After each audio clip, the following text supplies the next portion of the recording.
Hello बच्चों। यहां दिया है two identical balls each of mass m are tied with a string and kept on a frictionless surface. Initially the string is slack. They are given a velocity 2u and u in the same direction.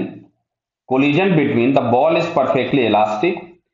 What is the final loss of kinetic energy of the ball? Clear? देखो होगा क्या, समझो बात को। जैसे इसमें क्या दिया है, फर्स्ट क्वेश्चन में ये दिया गया था, इसके पहले भी एक क्वेश्चन है कि इसका मास m है, इसको हम लोगों ने कोई 2u वेलोसिटी प्रोवाइड किया।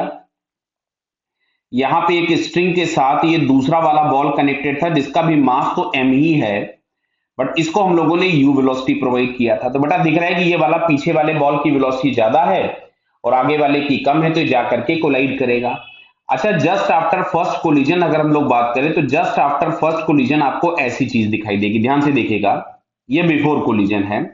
मैं जस्ट आफ्टर फर्स्ट कोलिजन की बात करूंगा तो ये आगे वाला जो बॉल होगा इसकी वेलोसिटी 2u हो जाएगी, और ये जो पीछे वाला बॉल है मास m दोनों के हैं, इसकी पीछे वाले की वेलोसिटी u हो जाएगी। ये साफ कैसे हो गया? तो हम लोगों ने कभी कहीं पे पढ़ा हुआ था कि कोलिजन अगर वन डायमेंशनल इलास्टिक होता है तो वेलोसिटीज इंटरचेंज हो जाती, मतलब इस पीछे वाले की वेलोसिटी आगे वाले को मिल जाएगी और आगे वाले की वेलोसिटी पीछे वाले के पास आ जाएगी। अब होगा क्या?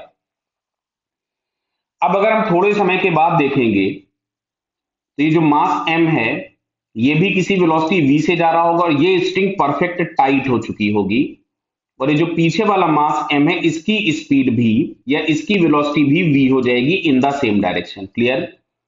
तो अगर हम कंजर्वेशन ऑफ मोमेंटम यहां लगाएं, चाहे यहां लगाएं, चाहे यहां लगाएं, मोमेंटम सभी जगह पे कंजर्व होगा।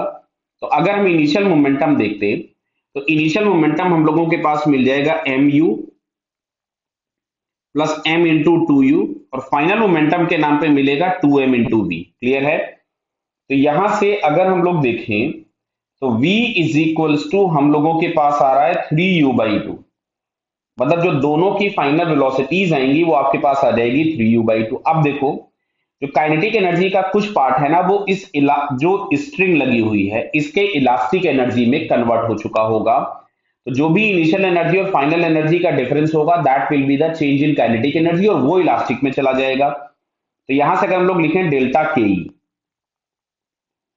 तो डेल्टा के ई के नाम पे अगर हम लोग लिखेंगे तो यहां से मिलेगा half m u square plus 1/2m into 2u whole square. ये हो गई इनिशियल एनर्जी बटा 0, और फाइनल एनर्जी की अगर हम लोग बात करें तो यहां से मिलेगा 1/2, टोटल मास हो चुका है 2m और इसकी वेलोसिटी हो चुकी है v, जो कि हम लोगों के पास है 3u/2, हम लोग निकाल चुके थे।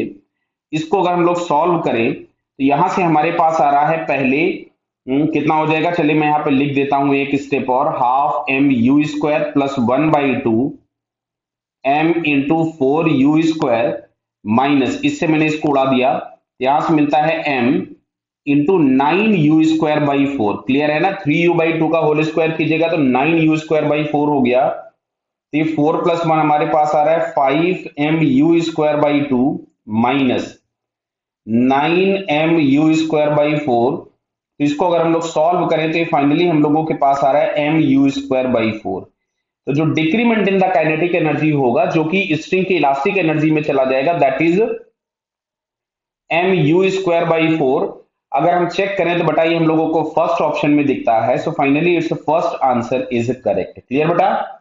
Okay, all the best.